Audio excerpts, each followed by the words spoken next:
कहते हैं बनारस की हुकूमत के सिंहासन रामनगर में परोसी जाती है हिंदुस्तान की सबसे गाढ़ी रबड़ी और मलाई की दोहरी परतों वाली लस्सी, जो चुनार पत्थरों से तामीर हुए इस मुगलिया बनावट के रामनगर फोर्ट की हल्की बूढ़ी होती बादामी दीवारों से जुड़े ऊंचे से पर्दे के कदमों तले आबाद था ये शिव प्रसाद लस्सी भंडार।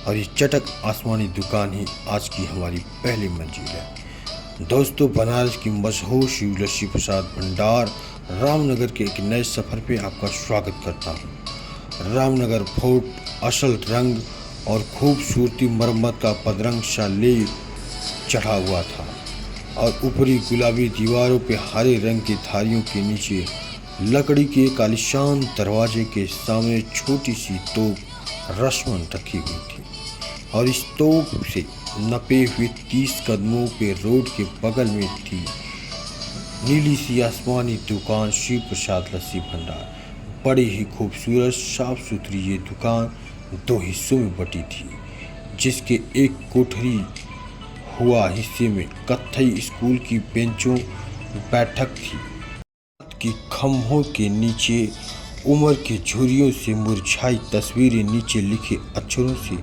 बोल रही थीं, जिसमें एक तस्वीर काशी नरेश की थी, जो दूसरी लाल बहादुर शास्त्री के बगल में इस दुकान के मालिक शिव प्रसाद की थी, जिनके पोते अपनी दुकान संभालते हैं। और इस 70 साल पुरानी दुकान के माथे पर लस्सी की कीमत की एक तख्ती टंगी हुई थी और दुकान के दूसरे हिस्से में लोहे की एक तख्त पे लस्सियों का सिलसिला सुबह सुबह जोर पकड़ना शुरू कर दिया था। दोस्तों, लस्सी के लिए अंदर से स्टील के बड़े बड़े तसलों में जमी हुई ठंडी आई, जिसमें मलाई की एक मोटी परत चढ़ी हुई थी। मलाई की मोटी परत उतारते ही इस कारीगर ने इस बड़े से कसले में पूरा तसला खाली कर दिया और पहले खाली उसमें 6 कटोरे चीनी और बड़ी से बड़ी मोटी भारी मतनी से चीनी को दही में घोल दिया और 2 तसले पूरा कलसे में जैसे ही भरा, कलसे के माप के हिसाब से पूरा भर गया और दही ठंड होने से ना बर्फ ना पानी डाली और अब इस लस्सी का गाढ़ापन देखी। और पानी के नाम पर बस गुलाब जल डाल कारीगर ने आखिरी बार इसमें खुशबू घोटी और इन नम पुरवों में एक के बाद एक कतार में लगाया। फिर इन पुरवों में गाढ़ी लस्सी बस कंधों तक ही भरी और फिर उस पे चढ़ाई मलाई की पहली परत और फिर दानेदार रबड़ी में मिलाया दूध और गुलाब जल और रबड़ी के तसले को फेंट कर गाढ़ी रबड़ी से पुरवों का चेहरा ढक दिया। सुबह सुबह दुकान खुली ही थी कि इस लस्सी की दीवानगी से भीड़ लगनी शुरू हो गई थी और अब भीड़ बेकाबू हो रही थी और कारीगर ने एक पुरवा लस्सी का मेरे हाथों में थमा दिया। ये लस्सी पीने वाली नहीं, खाने वाली है। वाह, वाकई बहुत ही लाजवाब लस्सी है। और अब दिल को ठंडक सा महसूस हुआ और अब चलते हैं शास्त्री भवन, स्मृति भवन संग्रहालय, जो रामनगर की गलियों से होकर हमें गुजरना होगा।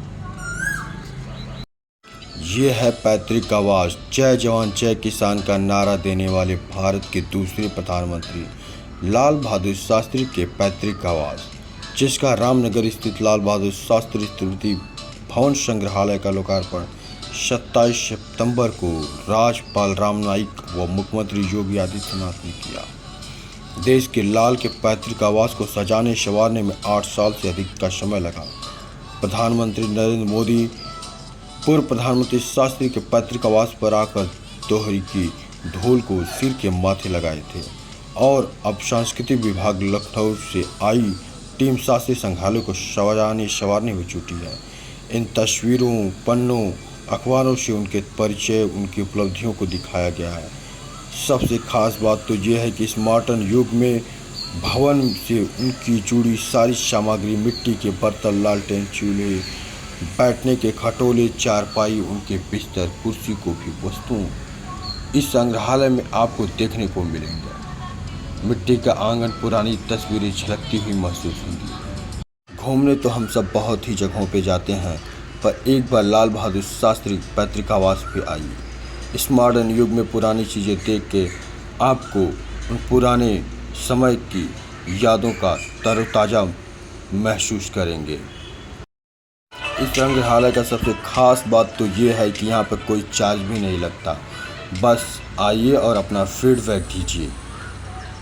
तो बस फीडबैक दे के आपको चले आना है। तो दोस्तों, कैसा रहा ये संग्रहालय कमेंट करके ज़रूर बताएं और अधिक से अधिक लोगों को शेयर करें ताकि सब लोग इस संग्रहालय के बारे में भी जानें।